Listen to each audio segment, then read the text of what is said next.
This is the Making Noise podcast. I've always kind of just been interested in, like, I hate using the word vibe, but like kind of the vibe of music, like the general aura kind of impression that music gives, which is what I like about like whole records of music rather than like individual songs. Like I listened to I listened to Tyko a lot. He's like an electronic artist. But how he constructs his music as like whole records rather than like individual songs, I think makes the whole thing a little bit more rewarding. But even like, I don't know, I think about Rancid's Indestructible as like a whole thing, because I listened to it so much when I was younger that it's hard to like separate it.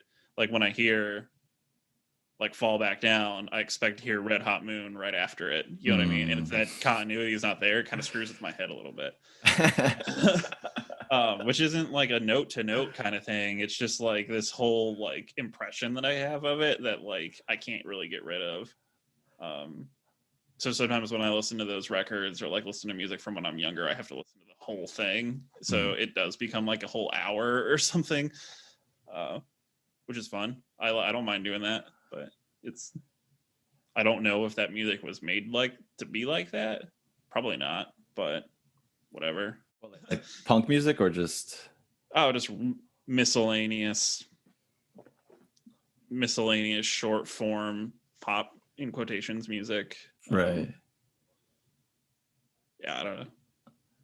Well, I definitely with your music, especially like what you said about feeling the vibe of the music. I mean, that's definitely there, and that like listening to that piece that you put out recently, the like 3-hour one, was it Messy? SCA. Yeah. And then that orchestra piece you wrote for BG, like was it this past year? The one that they did at the New Music Festival. Well, that one too, actually. But I was thinking of the one you did with Alex. Oh, the grid piece. Mm-hmm. Yeah. Yeah, you could definitely sense that. It's called that. Snow 1964. Oh, I'm curious about that, but I have a weird question before we get into that. But have you found any pop music that actually does what it is that you're interested in with like this long form sort of experience, like you said, like an album or something, or yeah, there's stuff like I mentioned Tyko, his not first three, but his like second, third, and fourth records. They're a trilogy that are like related to each other. And I think he wrote like on his blog or something a little bit more of like the, music theory note to note relationships between the records, like a little bit, or just like in general, like this song is like paired with this one, that kind of thing. As a whole, I think they work really well, though. Like they flow super well. But then there's stuff like Flying Lotus's Cosmogramma is like a thing. Like that's one of my favorite. That was my number one record of the 2010s when I did like a end of the decade personal review. That was my number one record because it's just this thing. It's this beautiful whole piece of art. Or like To Pimp a Butterfly, Kendrick Lamar. I definitely think that's a long form piece. There's extractable bits like All Right and Blacker the Berry are like great little things to extract from there. But as a whole record, it's got this kind of like through line narrative, and it like really works in that kind of structure too. So yeah, there's stuff like that. I think honestly, I think it's a little few and far between in general, but it exists. Yeah, totally. Yeah, I often think of if we're talking about long form within pop music, it makes me think of like rock operas or something, or like what do you call it? Like a themed album or something like that.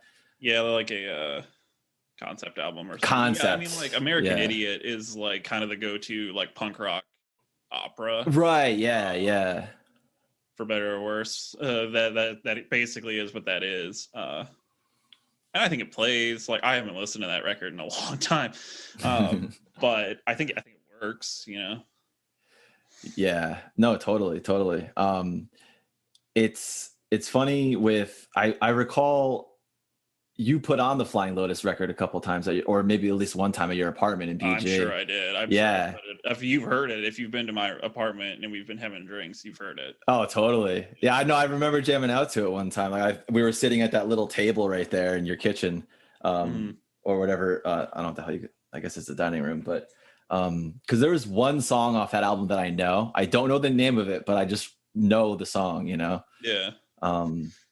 And that song ended up coming on. Oh God, I wish I could remember the name of it, but yeah, that from what I remember, that is a pretty cool album. Yeah, it's sick. I recommend that to anybody. It's like really, really interesting. It's production porn, man. Like it is such a clean and good sounding record, but it's like so artistically interesting. That's like a high watermark in electronic music for me, for sure. When did that come out?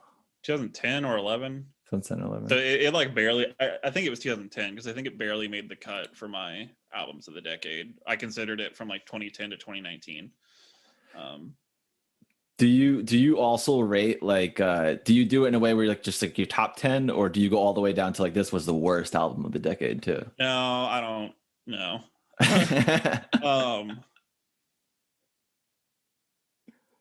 Okay. I don't even think I could do worst records I've ever heard or like worst music I've heard, because like if I really don't like something, I'm just, that's it. Like it ends right there usually. Like if something really pisses me off and like I have to figure out what's wrong with it, I think that actually makes it better than things I'm just completely indifferent towards. Like if it like it's just like nothing, that's almost worse than me being like really angry. Because at least if I'm mad, like I'm learning something about myself, I'm like engaging with the material, I'm like thinking critically about like my opinions and why I have them about music. And if something just, and it's like, who cares? If nothing happens, there is no engagement, you know. No, I just like sat my me and my buddy Zach. I think you met Zach one time. He's got the beard and the long hair. Yeah. Him and I do like, well, we haven't done it in a long time, but we did for like 2 or 3 years a weekly record exchange, whereas like we'd just like send each other something to listen to. So when we were getting to the end of 2019, we were like, we should exchange a playlist. And so that's kind of where that came from, where I actually like sat down and thought about it. I didn't do any classical music in it because he's not really into that stuff. But I probably should have. That would have been fun. But the only reason I did it is because I had like a thing going on, you know? Yeah. To Pimp a Butterfly, I think, was my number 2. So I mentioned both of those records already. So yeah. Wait, which was your number 1? Was it the Flying Lotus? Cosmogramma, yeah. And then To Pimp a Butterfly by Kendrick Lamar was my number 2. Gotcha. I haven't heard that album, but it's art. You should definitely listen to it. I really like hip hop. Actually, Flying Lotus was one of the producers on To Pimp a Butterfly, so that's kind of probably another reason why I'm really into it. Oh, that's interesting. Yeah, but it's so damn good. It like came out in like 2014 or 15, and like it punches even like thematically, politically, like what's going on, what's being talked about. It plays like it was so relevant then. It hits so hard right now, which I think is kind of interesting about a lot of music that I really liked in high school. Like I was listening to some Anti-Flag that I was really into when I was like 13, and I was like, man, we had no idea what was coming down the pipes when we were pissed off about George Bush. Was that the Terror State? Yeah, like Terror State, New Kind of Army was earlier. Bright Lights of America, I think, was like their last George Bush era record, but it was just like, man, what the hell? Yeah. But yeah, I think that's kind of weird listening back to that kind of stuff. Yeah, it's interesting even going back to like the 60s when a lot of political folk music was being written too, you know? Yeah. But it's funnier though to talk about things like Anti-Flag, because that's something that you and I have definitely spent a lot of time with in our youth. Yeah, it's funny. There's a I haven't listened to like Agnostic Front in a really long time. Oh But yeah. I really remember the opening track on one of their records. I don't remember which one. Like the chorus is like "Fuck you, Giuliani," Mhm. and I'm like, oh man, I need this in 2020 right now. Like, It's happening right now. yeah. But I think that was like 2001 or something when they put that out. So whenever he was mayor of New York City. Right, yeah. Yeah, I think that was the early 2000s. Yeah, so that vibes. That's funny.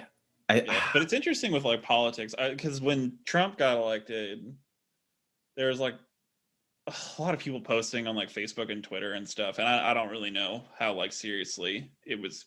People were thinking about it, but like people saying, "Well, there's going to be a lot of good like punk music made now that Trump's elected." And it's like, well, it's not really where the zeitgeist is anymore. Oh, Mm. there's Ollie. There he is. There he is. Ollie, He's man. Making the showed up cameo appearance. and he's leaving. That's it. That's that. That's as much as he needs.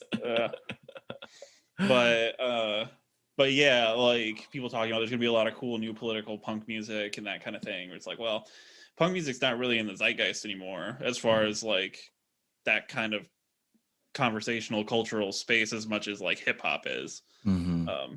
There's a lot of good hip hop being made right now, so it's just interesting how that time has kind of changed.